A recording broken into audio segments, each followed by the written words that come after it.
So here we have the Ford Focus on a 19 plate. I'm going to start off by showing you inside the boots, and then we'll hop in and run through some controls on the inside from there. As we approach the back of the car, you can see we have reversing sensors, plenty of boot space as well, along with that 60/40 split folding rear seat should you wish to increase this space even further. Okay, now that we're inside the car, we're going to start with the dials. On the left-hand side, we have the rev counter, and on the right-hand side, the speedometer. In the middle at the bottom, we have the fuel gauge and cool and temperature gauges.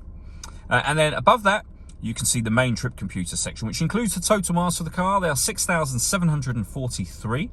We have a digital readout for the speedometer being displayed in that central section at the moment. You can change that information using buttons on the steering wheel. So for example, we have a trip computer menu, vehicle settings, we have your phone, audio and navigation menus as well, and then back around to the beginning again. And the buttons I was using to do that are on the right hand side of the steering wheel here. We have stereo and phone controls beneath that. Stereo controls continue over on the left hand side, along with cruise control and speed limiter. Over in the center, you'll then find the touchscreen for the car. So this is where you can access your satellite navigation, first of all. There's a full video showing how the sat-nav works on our website and on our YouTube channel. You can go back to the home screen from up here. This is where you pair up your phone, hit add phone.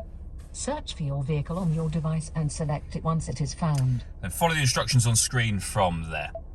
When it comes to audio, plenty of ways in which you can listen to music in this car as well. So we have AM, FM and DAB radio, Bluetooth audio so you can stream your music wirelessly as well as making and receiving phone calls. And this car has got two separate USB inputs. So if you plug devices into those, they will appear up here as further options for you.